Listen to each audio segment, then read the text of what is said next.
Your one-on-ones are killing your team's performance. Harsh? Maybe, but I believe most managers are doing their one-to-ones wrong. In fact, I know it because as a leadership coach and after hundreds of workshops with managers over the years, I see it all the time. And I know there are 5 common mistakes that if you're making, you're not just wasting time, you're actively holding back both you and your team. So in this video, you will find out the 5 common mistakes managers make in one-to-ones and the practical strategies you can use straight away to make your one-to-one meetings more effective. And to help you, I'm sharing a free downloadable one-on-one toolkit to help you implement these strategies, and it's completely free. But before we get going, let's address a fundamental question. What makes a one-on-one strategic? Many people throw around the word strategic without really understanding what it means. At its core, strategy is about prioritization. It's about identifying what matters most and focusing your energy there. So in one-on-ones, being strategic means helping your team members get crystal clear on their priorities and then supporting them in achieving their goals in the most effective way possible. So your role is a guide, an unblocker, and a coach, all to help your team do their best work. So what are the mistakes managers make that prevent truly strategic one-on-ones? I'm going to break down each one and share it with you with practical things you could do right away to get them right. So the first challenge is what I call manager needs versus team member needs. And this happens when managers make one-on-ones all about their own needs and agenda. They turn these precious coaching opportunities into status updates about work and deliverables. Let me show you what that might look like. The manager launches into a one-to-one with questions like, so where are we on project X? What about the deadline for Y? And, oh yes, I need an update on Z. Now the team member is going to respond to all those questions. And at the end, you are going to know the updated position, but there's no real time left to find out what challenges that person faced and explore them so that you could have helped them do their job better. You have to remember that you have the power.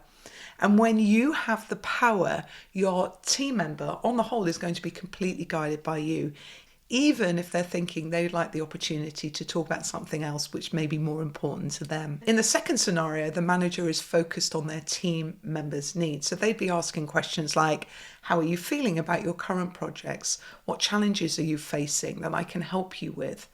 The team member, as a result, engages in a meaningful conversation about their needs and their growth.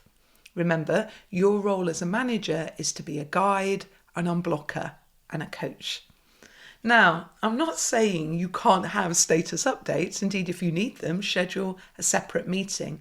But your one-on-one should be focused on your team members' needs, their development, and helping them to be successful. The second challenge is what I call calendar chaos. This is where one-on-ones become irregular, ad hoc meetings that get pushed around like the last priority on your calendar.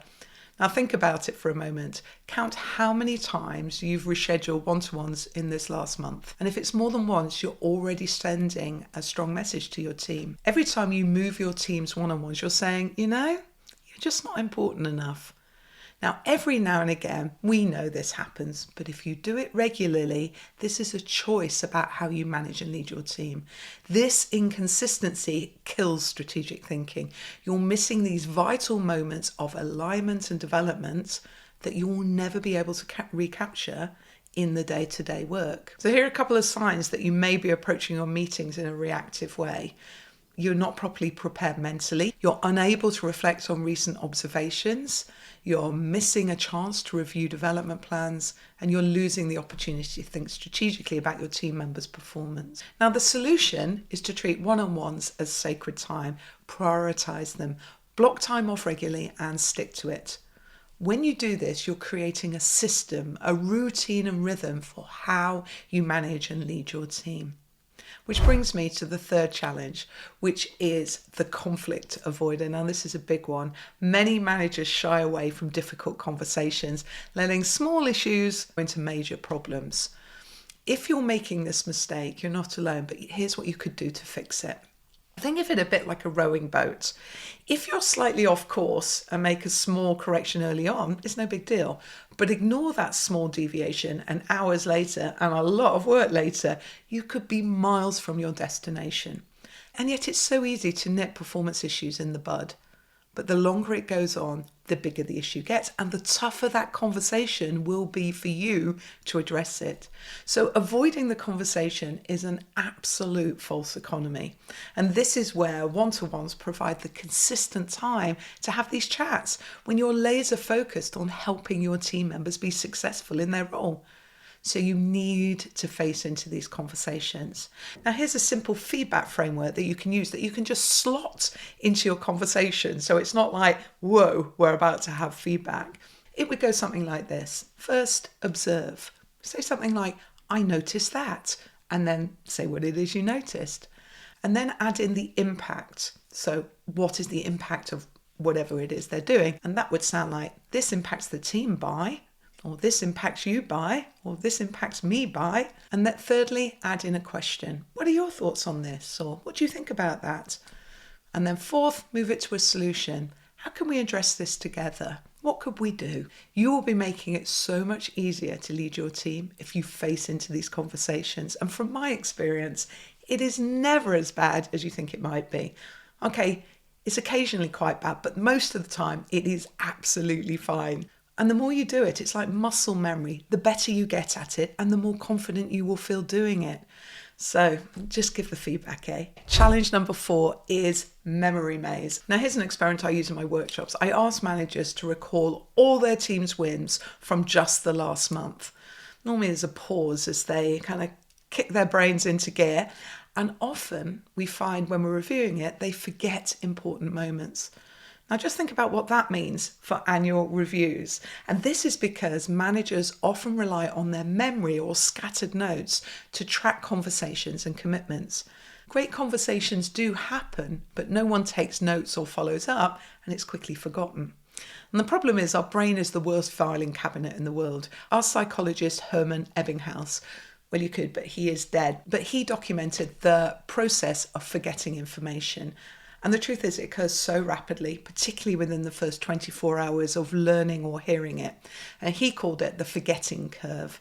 And it indicates that individuals can forget approximately 50% of new information with just 1 hour of learning it. And that rate increases to 70% within 24 hours if no effort is made to retain that information. So you know what's going to happen. The conversation will quickly be overridden by the next problem or conversation that you have that day. And that quick note in your notepad might help. But if that is what you're relying on to assess your team in performance reviews, you are almost certainly doing it by instinct with a lack of record of specific conversations. And this is why so many managers and IRA reports disagree when it comes to performance reviews. They have different memories and interpretations of what happened that year. The solution is so simple and so effective. Use a shared document. So let me show you how to set this up. Use a template which you create as a new doc each quarter. And you're going to record what happens in that quarter. And at the end, once it's completed, you archive it and start again. Have it as a shared doc for each team member that you then use to capture what was covered and agreed in the one-to-one. So fill it out during or at the end of the meeting. Even better, get your team member to update their own and you can just add comments.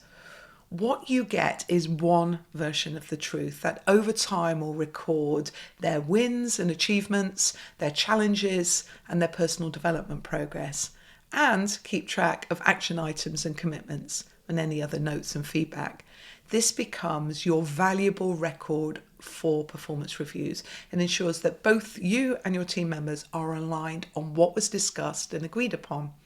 Now, there's another huge benefit of doing this. When it's time for quarterly or annual reviews, you can ask your AI assistant to analyze that document and summarize your team's recent achievements and identify any key development areas. You'll be armed with the insight from a quarter's worth of conversations, making you well prepared for reviews in just minutes.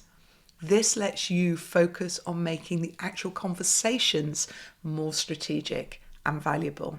So while this approach will save you time and improve the outcomes, remember, it only works if you set yourself up for success from the start. Our final challenge is the expectation gap, and this happens when team members don't understand the purpose and potential of one-on-ones. When you work with someone, it is important they understand your expectations for the meeting and that they come prepared. Otherwise, I promise you, it can be like pulling teeth. So whenever anybody new joins, make sure you explain as part of their onboarding process so they're super clear on what's expected of them. But what if you feel right now that there's a gap between where you and your team are and where you could be? Well, the answer is simple. You need a relaunch, and this is how I'd recommend going about it. Start with getting feedback on where they feel they are now. And you could say something like, I want our one-on-ones to be more valuable to you. What's working and what could be better? Find out what they think, and then explain your new approach and the benefits to them so that they are clear on your expectations of them. You can obviously adjust for any feedback from your team. And then schedule the dates and the times, creating that routine and ritual, and just start afresh. I would give yourself and your team about a quarter to get used to this new way of working. But I promise you, by the end, you and your team will be feeling the benefit of this new routine. You'll be having quality, strategic conversations, guiding, unblocking, and coaching them to achieve their goals and objectives. Remember, strategic one-on-ones aren't just meetings. They're your most powerful tool for developing talent in your team and driving results. And when you focus on being a guide and a blocker and a coach, you just create the conditions for both individual and team success.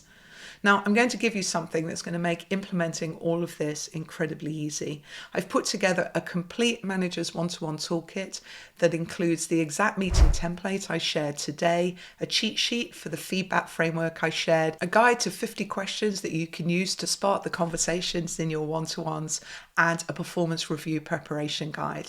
If you click the link in the description, you'll get instant access, and it's completely free, and it's the same system I use with my clients and forms part of my Manager OS course. Now, at this point, I hope you see the value of creating systems to the way in which you work, starting with your one-to-ones.